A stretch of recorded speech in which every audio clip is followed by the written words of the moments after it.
What's up, Living Proof Student Ministries? I'm so hyped that you guys are here with us tonight as we start off on a brand new series.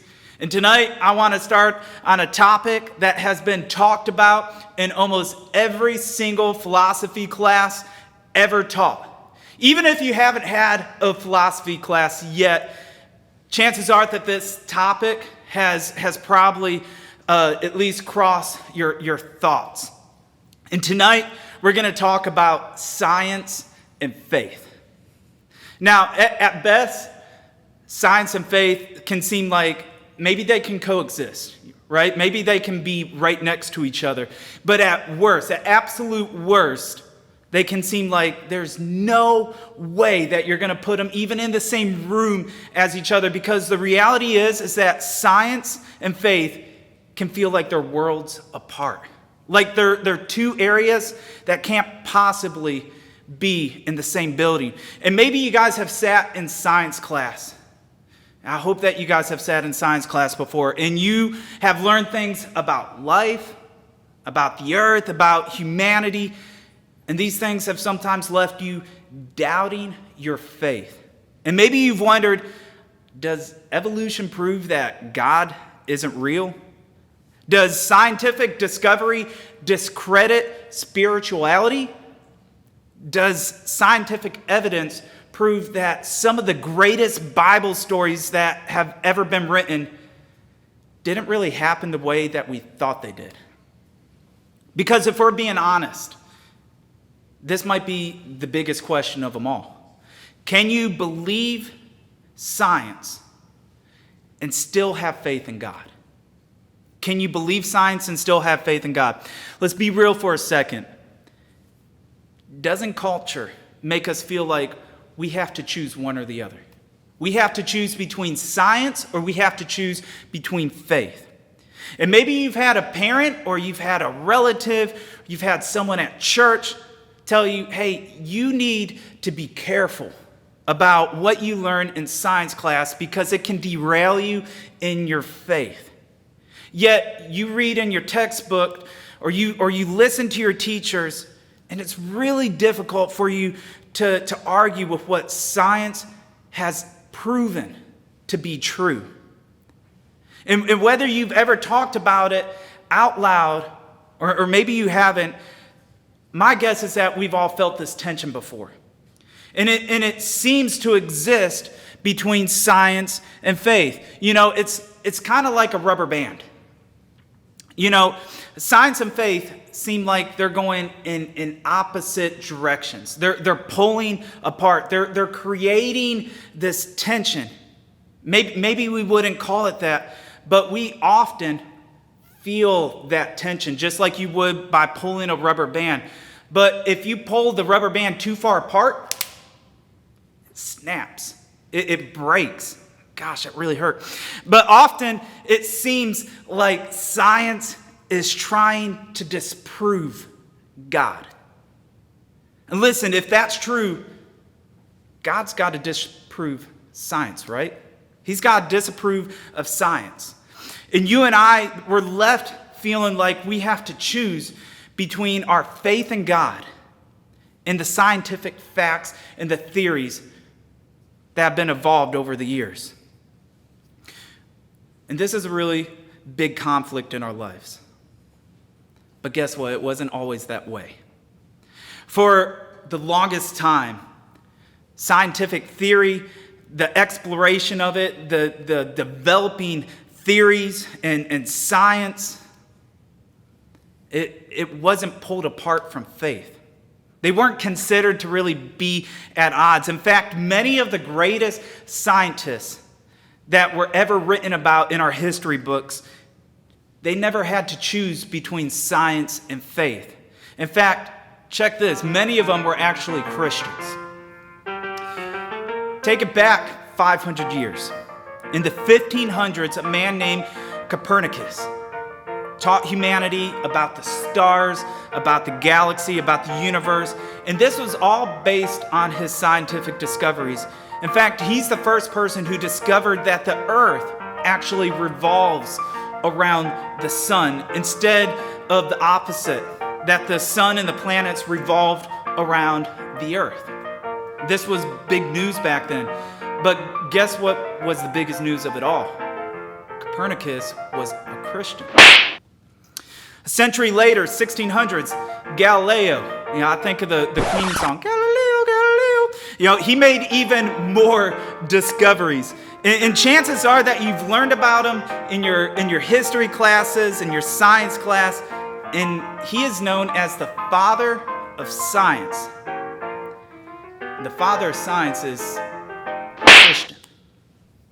1700s, Sir Isaac Newton formed some of the most important laws of physics, stuff that puts our world in motion, and he was able to explain why it's in motion, how these things work. And those laws are still in your science textbooks today. And guess what, Sir Isaac? He's a Christian.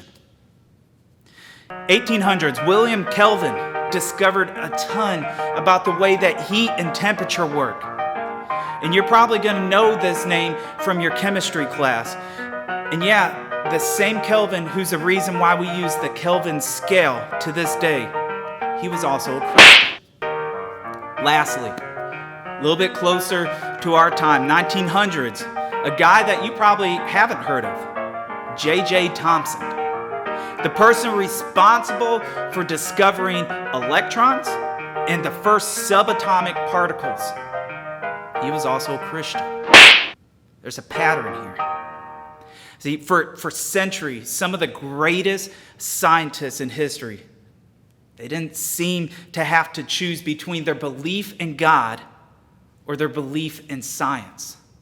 They didn't have to choose. So why does it seem like we have to make that choice today? And that puts us in a really tough spot. Because what if it doesn't have to be this way? What if you could be really interested in really okay with science and still hold on to your faith? What if science and faith actually related? What if science didn't disprove God? What if God was actually okay with science? And that's what we're going to talk about tonight. And here's the thing. Much of the apparent disconnect between science and faith is related to the how things work. As more scientific discoveries are made, and we learned more and more and more about how our world works and revolves, the less it seemed like we really needed God. The less we likely needed to embrace the fact that God was even real. And over time, as science focused on how things work, mystery about the universe started to decrease. And for some reason, that made it feel like God was becoming less and less important to us. But listen, the difference between science and faith isn't that faith isn't trying to explain how. Faith is about understanding who was behind it all. See, science and faith have really big different goals that they're trying to explain. But most of us, we don't realize that. We don't get that. We assume that they're doing the same thing, which is why you sit in your science class and only the how is explained. You might feel the pressure of having to choose between the how of science and the who of your faith. But guys, it doesn't have to be this way. Copernicus, Galileo, Newton, Kelvin, Thomson, they never had to choose. And guess what? Neither do you guys. See, as we begin this series on the relationship between faith and science, we need to take a minute and talk about who is behind everything, who created the universe. And this is actually the exact place where the Bible starts. And the Bible's a book of historical stories and personal experiences from people who believe they trusted God with everything they had. And in the first book of the Bible, it was most likely written by a man named Moses. Most of you guys know who Moses was. but the way that the world came to be explained is likely written by him.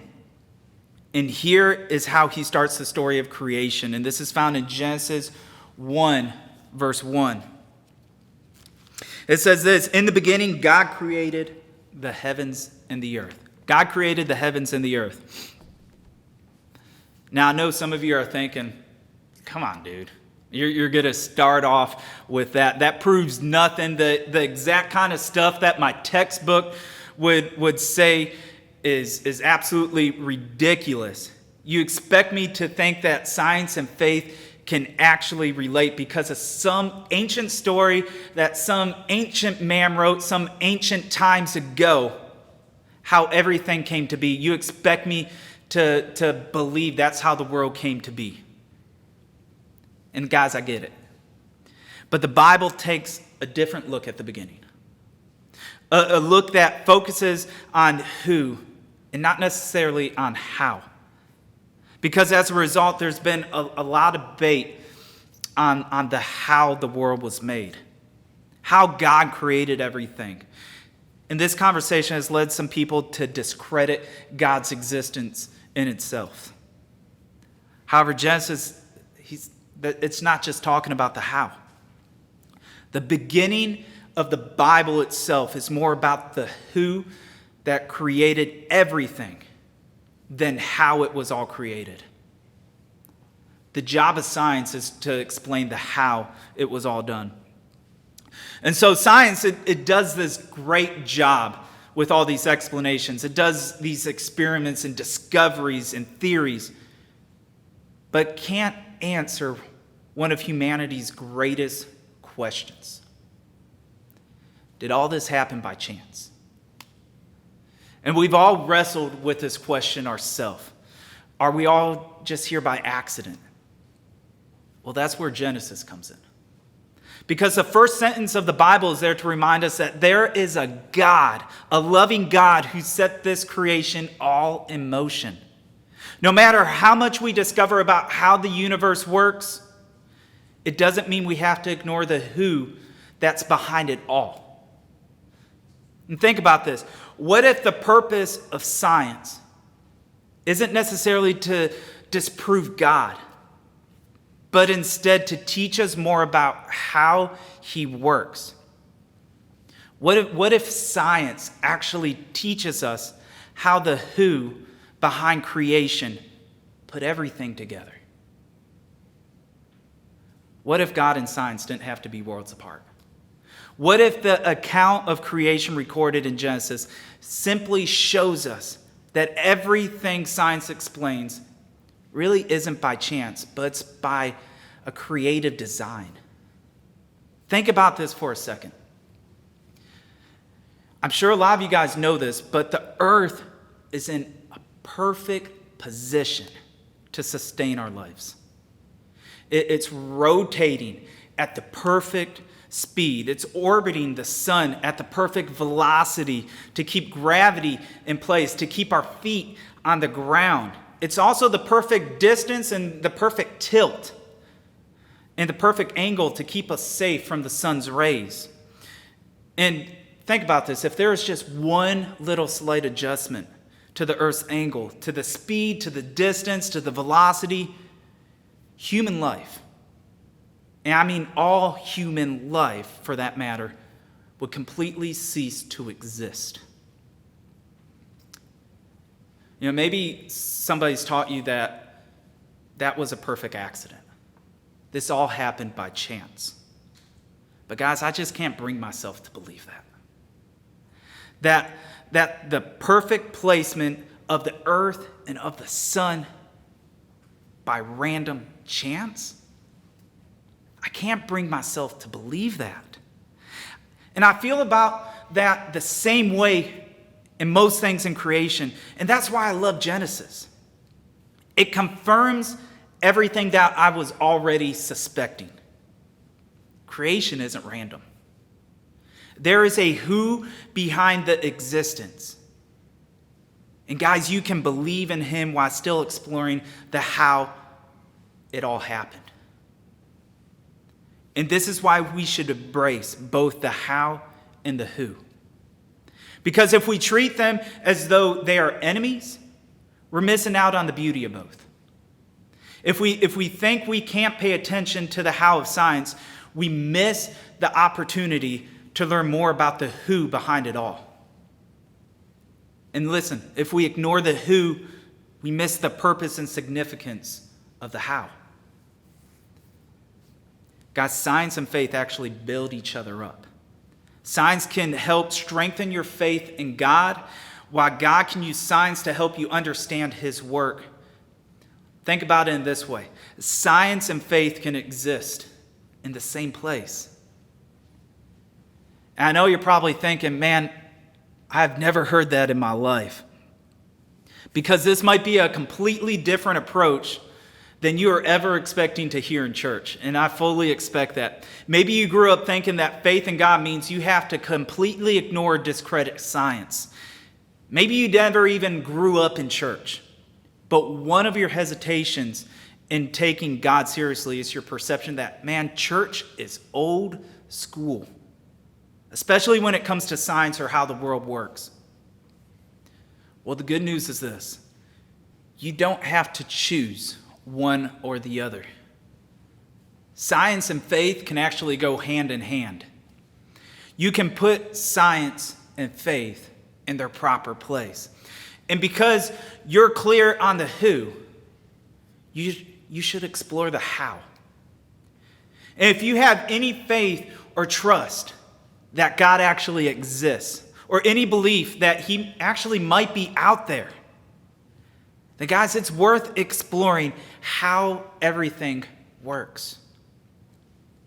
And guys, remember this, as you learn about the how, remember the who.